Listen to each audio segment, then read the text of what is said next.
starting to rain, so I thought I'd pop down to my local garden centre and have a look at what bargains I can pick up.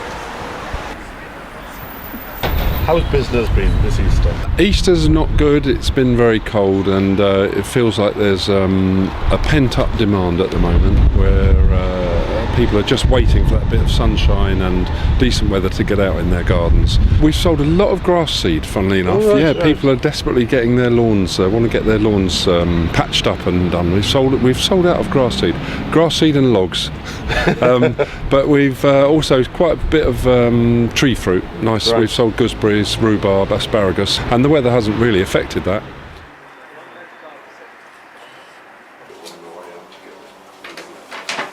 Just 3 pots it is. Okay, so 3 times 175. Oh, we're charging for the interview. Oh. 5 what? Yeah, shall I?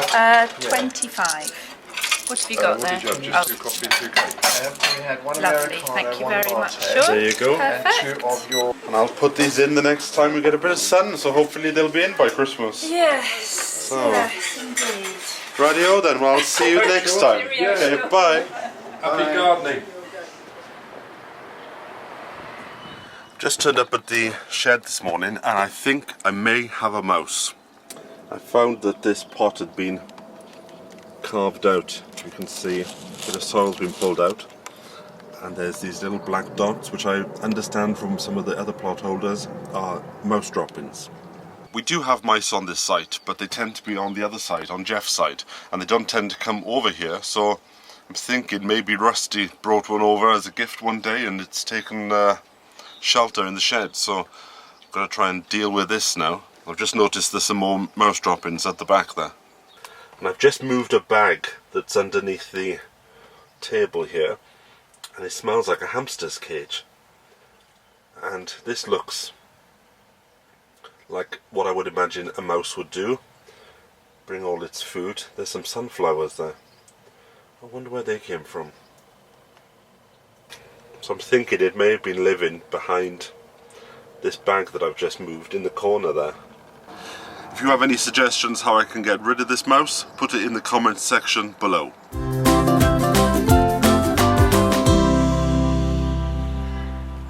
Some of my seedlings are growing well. That's goji berries, that's antirrhinums and leeks.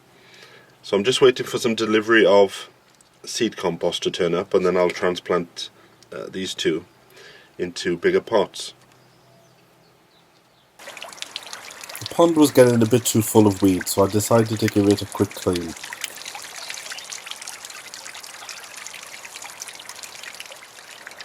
This is the larvae of the dragonfly. We had about 2 or 3 of them last year, so it's good to see them back in the pond.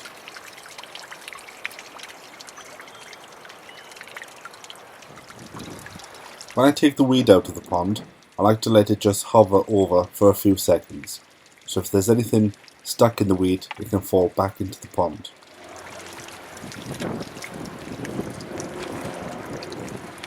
When you do put it on the side of the pond, what I like to do is to put it out flat, so if there is anything in there, it can work itself out.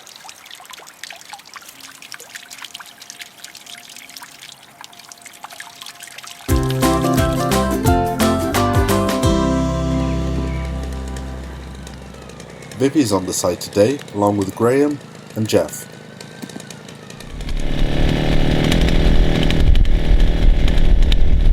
What the heck What have you is found? that? As long as it's not a bomb. The hell is it?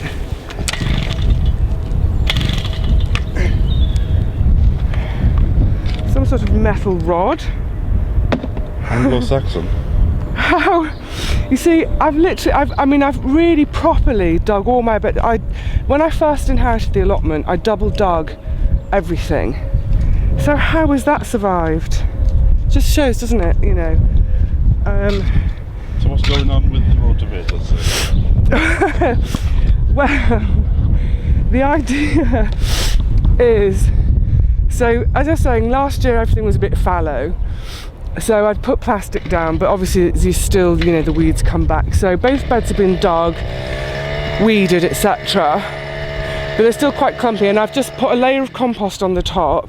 And the idea with the rotavator is, or was, to just chew it all up a bit more and just break the clods, because my soil is so clay that if you leave it as a lump, basically by the summer it's a ball of concrete. So this is just to hope to break it all down a bit more. But like all mechanical things, it's being a bit annoying.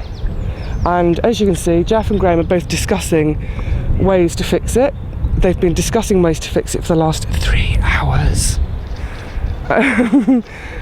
I'm old-fashioned. Give me a spade and a fork. That's the only equipment you need on a plot, isn't it?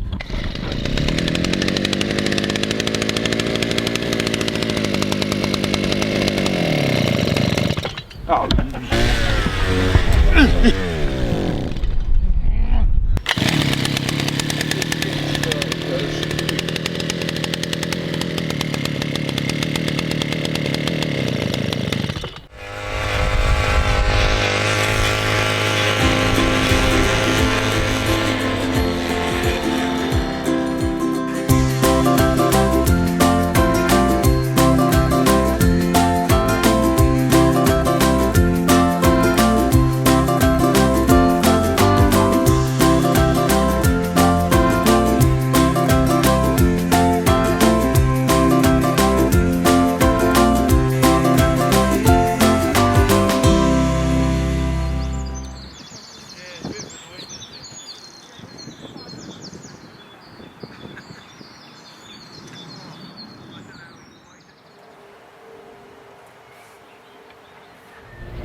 Now the plants I bought at the garden centre are borage, which is a herb, and that'll grow quite tall, so I'll have to put that at the back of the border somewhere.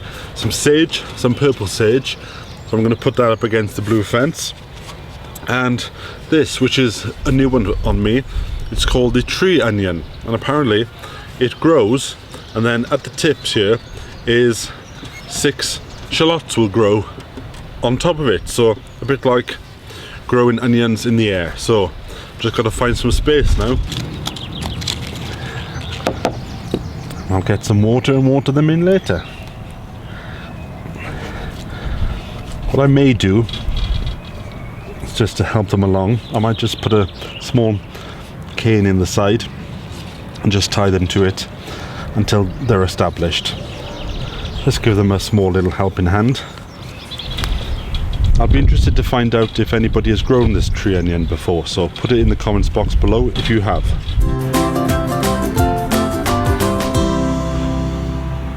So what's going on today then, Geoff? I'm just planting some peas, ambassador, normal sort of podded peas. Never tried them before. I thought I'd give them a go. And I want to, if I got time this morning, I'm going to put some mulch too in as well.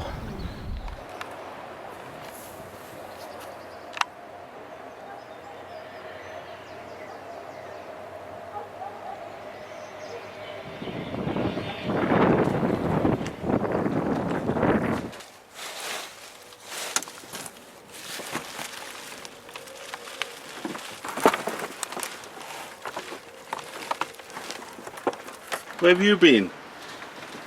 Needed you 5 minutes ago. Come in here and have a sniff. Get in there and sniff. Come on. Killer cat. Arr.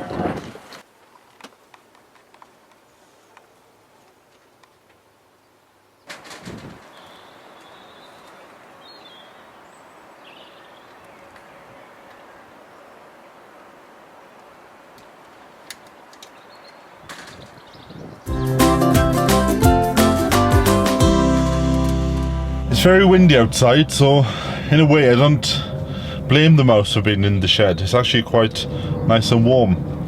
Now this year I was going to grow sweetcorn again. Last year I had a fantastic crop, in fact the best crop on the whole site. But to recognize when the corn is ready to pick, you have to wait for these tassels to turn brown like this one has. So let's take a chance.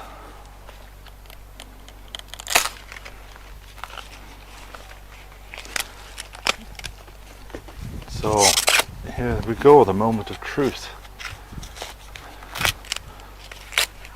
Take all the outer leaves off.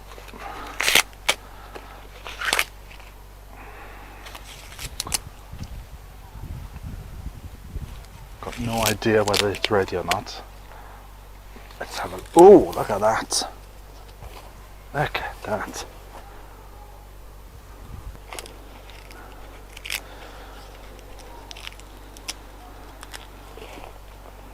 Beautiful. And let's see if it's full to the top, because sometimes you get a few misses. Look at that. A full cob of corn. I'm going to have to go through the archives and find out what the variety is. That's a beauty.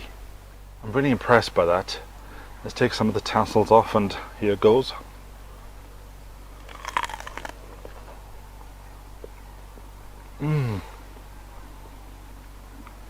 Oh, gorgeous.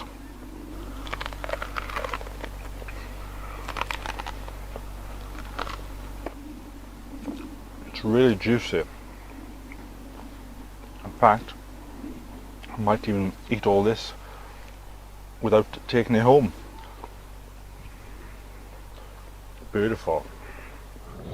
And the variety I grew was Swift, so I was going to do the same again this year, but Mr. Mouse, he's been a bit swift, and he's come in and eaten all my sweetcorn seeds, so I'm going to get back onto the internet and buy some more seed.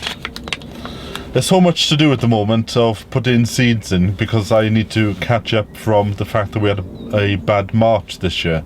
But the seed compost that I've ordered seed compost for sowing seed, and that has gone lost in the post somewhere, so unfortunately that is actually holding me up, so there's not a lot I can do until hello, anybody there? Mr. Wind playing games again. But there is some seed sowing I can do out on the raised beds. First I'm making a drill with just a bit of cane. That's basically a straight line, just a few inches deep.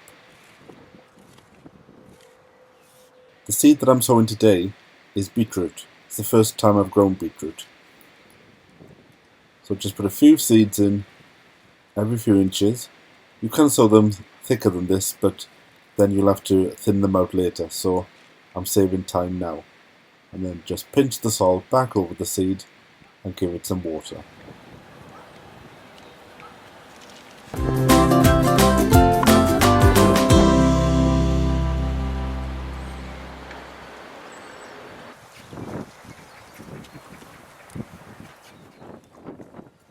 This is where I'll be planting the sweetcorn, once I've sown it and it's ready to go outside.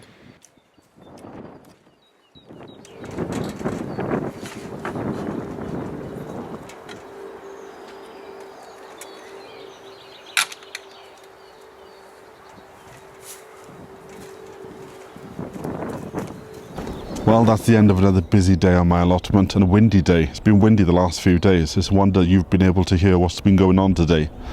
So, it's the end. Next week I'm hoping to get my runner beans and sweetcorn in. I was hoping to do it this week, but the seed company let me down with the seed compost. So hopefully by next week it'll turn up and I can get on. So the sun is now setting, and all that's left for me to say is I'll see you next week.